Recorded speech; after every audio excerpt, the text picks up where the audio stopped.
অভাগীর স্বর্গ, শরৎচন্দ্র চট্টোপাধ্যায়। ঠাকুরদাস মুখুজ্জের বশীয়সী স্ত্রী 7 দিনের জ্বরে মারা গেলেন।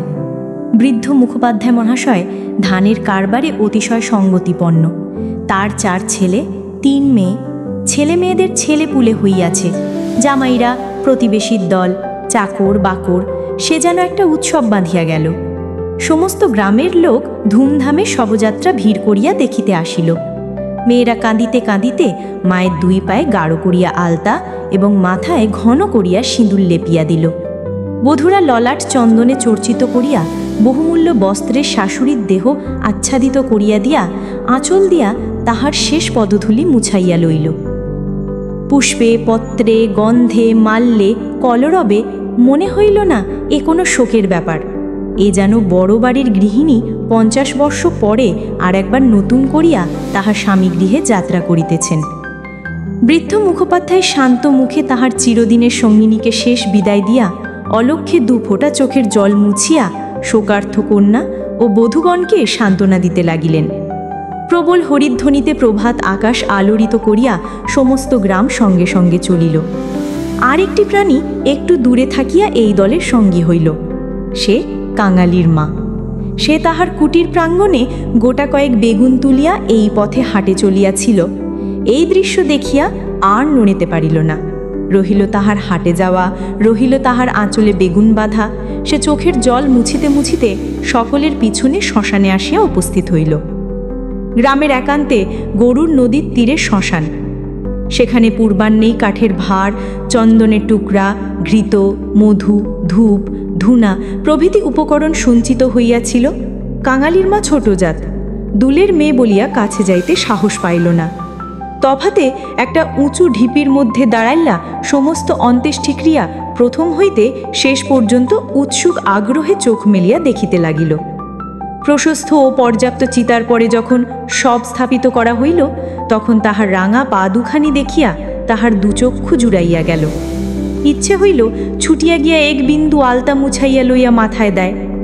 বহু কণ্ঠের হরিধ্বনির সহিত পুত্রহস্তে অন্ধ্রপুত অগ্নি যখন সংযোজিত হইল, তখন তাহার চোখ দিয়ে ঝরঝর করিয়া জল পড়িতে লাগিল।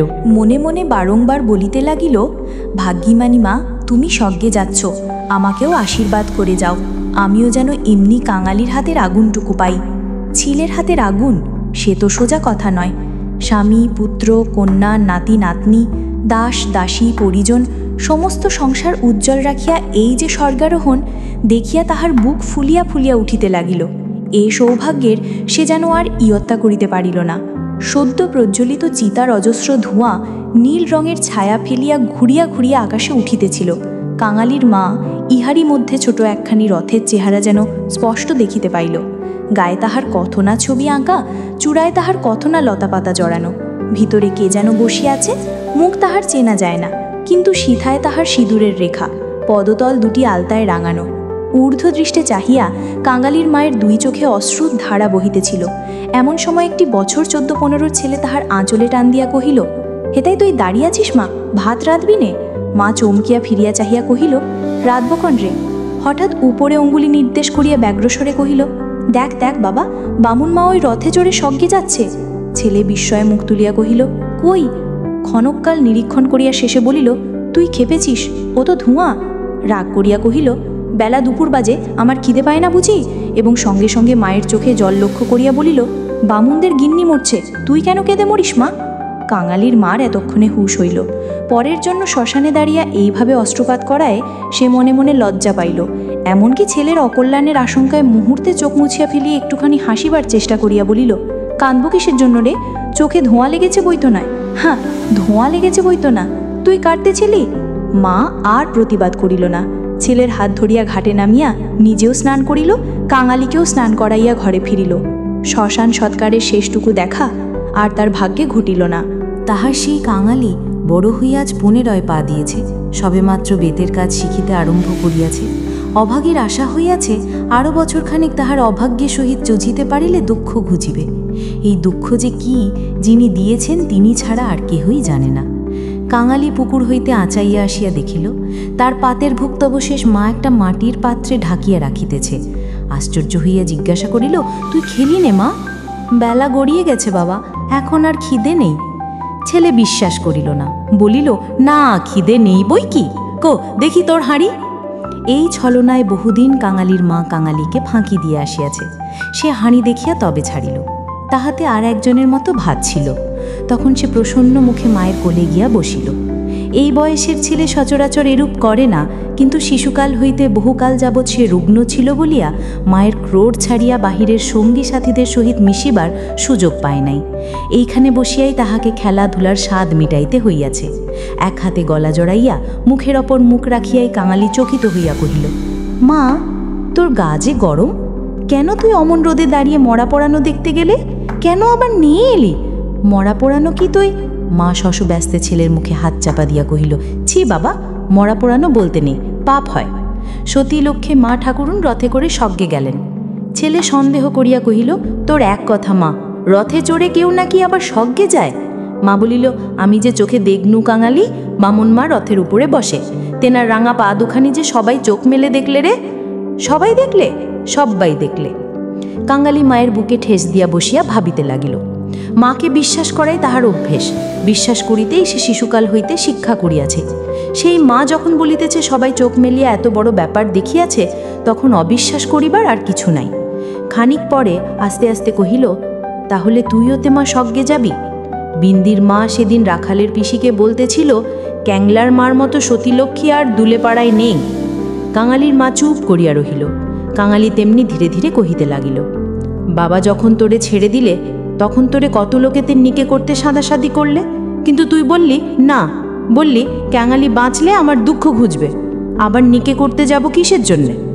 হ্যাঁ মা, তুই নিকে করলে আমি কোথায় থাকতুম? আমি হয়তো না খেতে পেয়ে এতদিনে কবে মরে যেতুম। মা ছেলেকে দুই হাতে বুকে চাপিয়া ধরিল। বস্তুত সেদিন তাহাকে এ পরামর্শ কম লোকে দেয় নাই, এবং যখন সে কিছুতেই রাজি হইল না, তখন উৎপাত উপদ্রবও তাহার প্রতি সামান্য হয় নাই। সেই কথা স্মরণ করিয়া অভাগীর চোখ দিয়া জল পড়িতে লাগিল। ছেলে হাত দিয়া মুছাইয়া দিয়া বলিল, ক্যাতাটা পেতে দেব মা, শুবি? মা চুপ করিয়া রহিল। কাঙালি মাদুর পাতিল, কাঁথা পাতিল, মাঝার উপর হইতে ছোট বালিশটি পাড়িয়া দিয়া হাত ধরিয়া তাহাকে বিছানায় টানিয়া লইয়া যাইতে মা কহিল, কাঙালি, আজ তোর আর কাজে গিয়ে কাজ নেই। কাজ কামাই করিবার প্রস্তাব কাঙালির খুব ভালো লাগিল, কিন্তু কহিল, জলপানির পয়সা দুটো তো তাহলে দেবে না মা? না দিককে, আয় তোকে রূপকথা বলি। আর প্রলুব্ধ করিতে হইল না। কাঙালি তৎক্ষণাৎ মায়ের বুক ঘেঁষিয়া শুইয়া পড়িয়া কহিল, বল তাহলে, রাজপুত্তুর, কোটালপুত্তুর আর সেই পক্ষীরাজ ঘোড়া? অভাগী রাজপুত্তুর, কোটালপুত্তুর আর পক্ষীরাজ ঘোড়ার কথা দিয়া গল্প আরম্ভ করিল। এ সকল তাহার পরের কাছে কতদিনের শোনা এবং কতদিনের বলা উপকথা, কিন্তু মুহূর্ত কয়েক পরে কোথায় গেল তাহার রাজপুত্তুর আর কোথায় গেল তাহার কোটালপুত্তুর? সে এমন উপকথা শুরু করিল, যাহা পরের কাছে তাহার শেখা নয়, নিজের সৃষ্টি। জ্বর তাহার যত বাড়িতে লাগিল, উষ্ণ রক্তস্রোত যত দ্রুতবেগে মস্তিষ্কে বহিতে লাগিল, ততই সে যেন নবনব উপকথার ইন্দ্রজাল রচনা করিয়া চলিতে লাগিল। তাহার বিরাম নাই, বিচ্ছেদ নাই।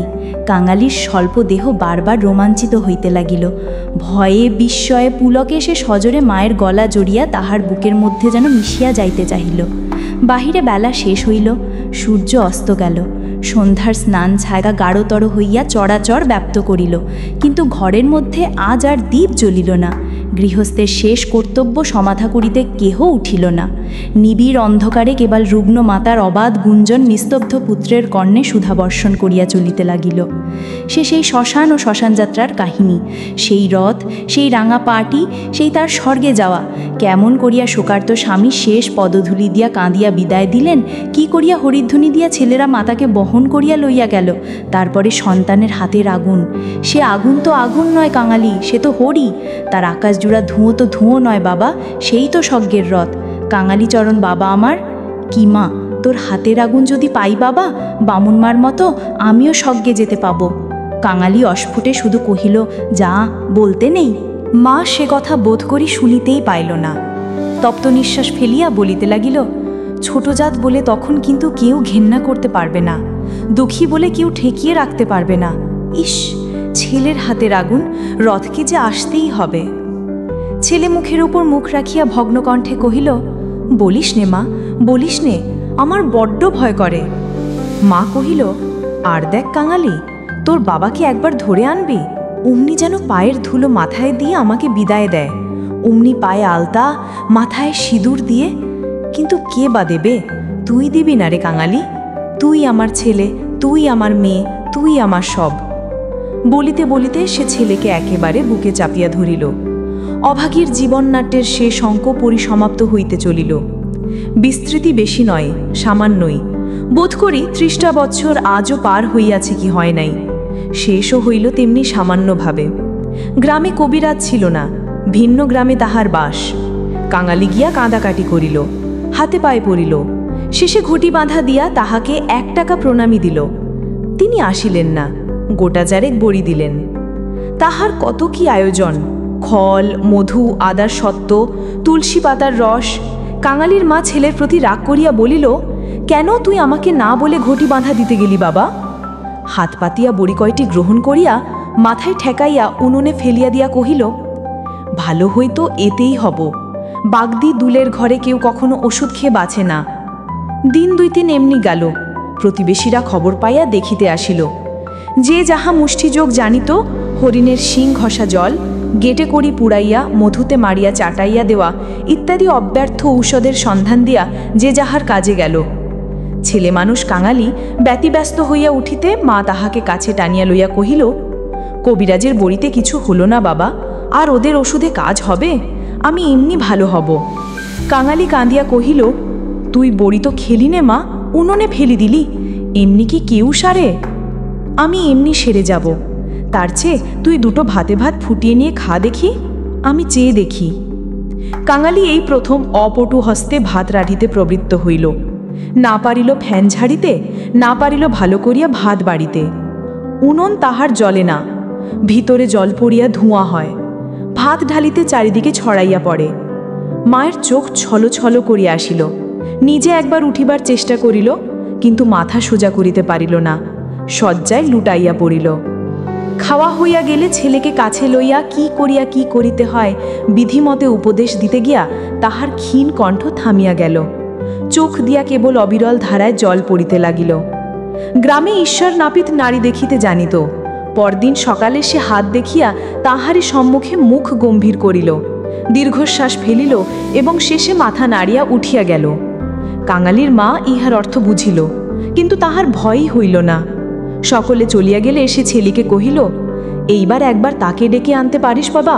কাকিমা, ওই যে রেওগায়ে যে উঠে গেছে। কাঙালি বুঝিয়া কহিল, বাবাকে?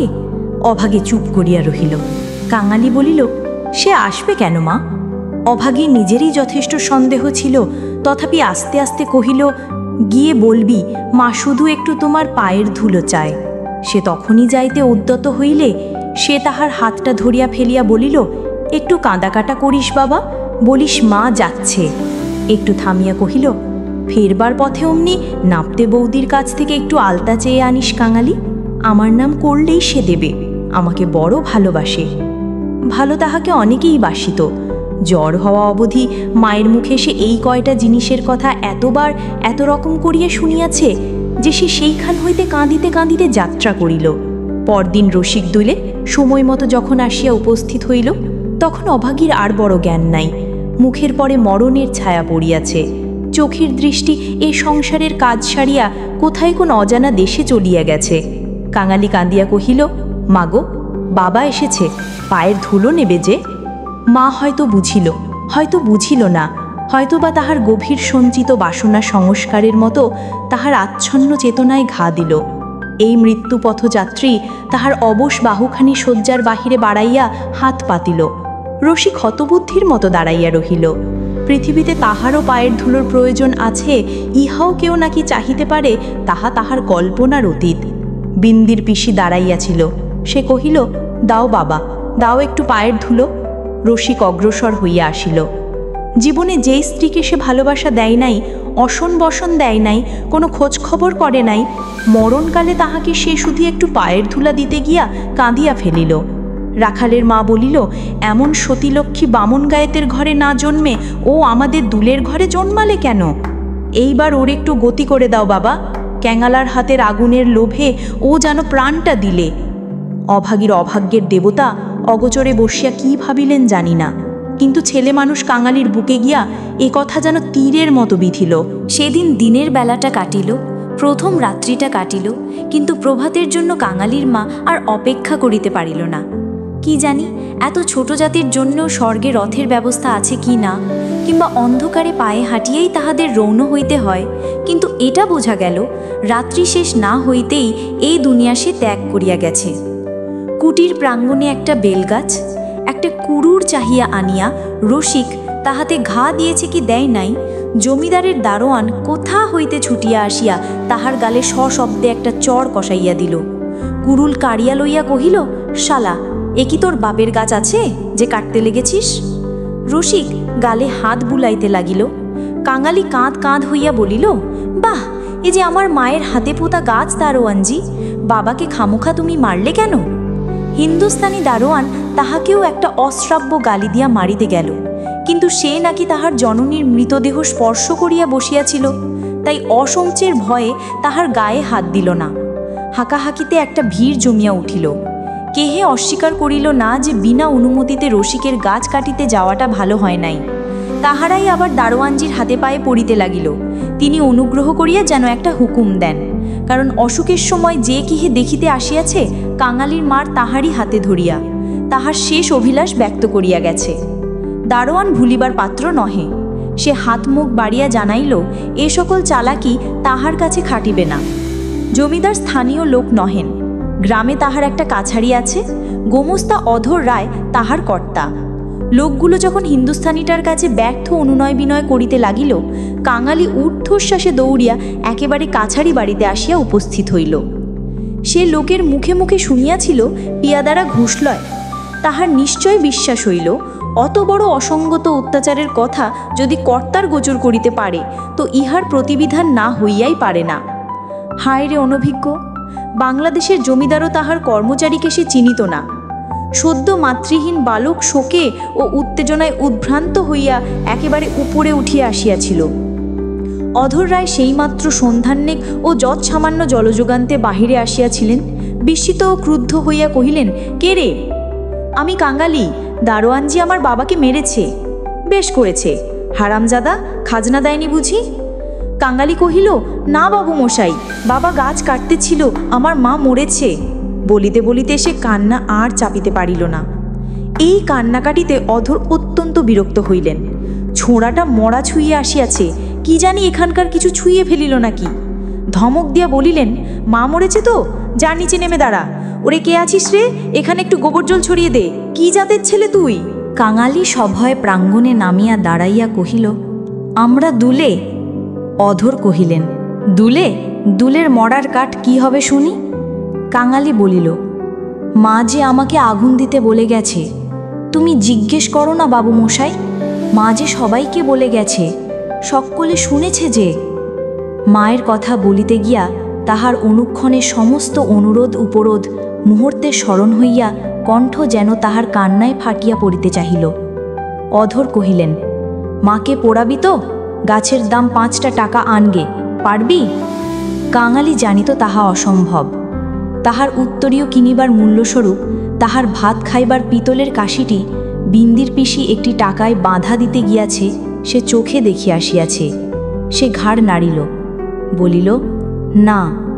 অধর মুখখানা অত্যন্ত বিকৃত করিয়া কহিলেন, না তো, মাকে নিয়ে নদীর চড়ায় পুঁতে ফেলগে যা।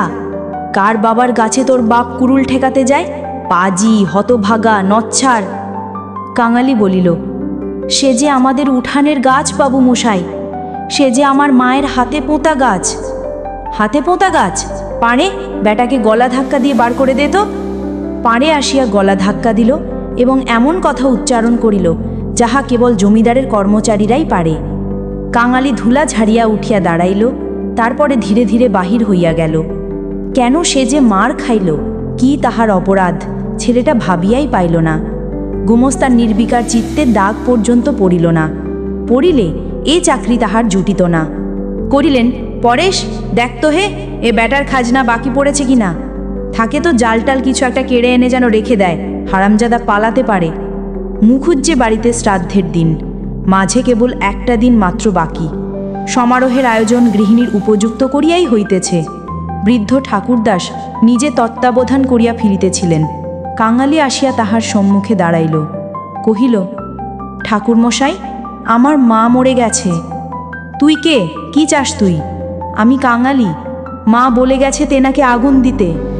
তা দিগে না। কাছারির ব্যাপারটি ইতিমধ্যেই মুখে মুখে প্রচারিত হইয়া পড়িয়াছিল। একজন কহিল, ও বোধহয় একটা গাছ চায়। এই বলিয়া সেই ঘটনাটা প্রকাশ করিয়া কহিল। মুখুজ্জে বিস্মিত বিরক্ত হইয়া কহিলেন, শোন আবদার, আমারই কত কাঠের দরকার, কাল বাদে পরশু কাজ, যা যা, এখানে কিছু হবে না, এখানে কিছু হবে না। এই বলিয়া অন্যত্র প্রস্থান করিলেন। ভট্টাচার্য মহাশয় অদূরে বসিয়া ফর্দ করিতেছিলেন। তিনি বলিলেন, তোদের যেতে কে কবে আবার পোড়ায় রে? যা, মুখে একটু নুড়ো জেলে দিয়ে নদীর চড়ায় মাটি দেগে। মুখোপাধ্যায় মহাশয়ের বড় ছেলে ব্যস্ত সমস্তভাবে এই পথে কোথায় যাইতেছিলেন। তিনি কান খাড়া করিয়া একটু শুনিয়া কহিলেন, দেখছেন ভট্টাচার্য মশায়, সব বেটারাই এখন বামুন কায়েত হতে চায়। বলিয়া কাজের ঝোঁকে আর কোথায় চলিয়া গেলেন। কাঙালি আর প্রার্থনা করিল না। এই ঘণ্টা দুয়েকের অভিজ্ঞতায় সংসারে সে যেন একেবারে বুড়া হইয়া গিয়াছিল। নিঃশব্দে ধীরে ধীরে তাহার মরা মায়ের কাছে গিয়া উপস্থিত হইল। নদীর চরে গর্ত খুঁড়িয়া অভাগীকে শোয়ানো হইল। রাখালের মা কাঙালির হাতে একটা খড়ের আঁটি জ্বালিয়া দিয়া তাহারই হাত ধরিয়া মায়ের মুখে স্পর্শ করাইয়া ফেলিয়া দিল। তারপরে সকলে মিলিয়া মাটি চাপা দিয়া কাঙালির মায়ের শেষ চিহ্ন বিলুপ্ত করিয়া দিল। সবাই সকল কাজে ব্যস্ত। শুধু সেই পোড়া খড়ের আঁটি হইতে যে স্বল্প ধোঁয়াটুকু ঘুরিয়া ঘুরিয়া আকাশে উঠিতেছিল, তাহারই প্রতি পলকহীন চক্ষু পাতিয়া কাঙালি ঊর্ধ্ব দৃষ্টে স্তব্ধ হইয়া চাহিয়া রহিল।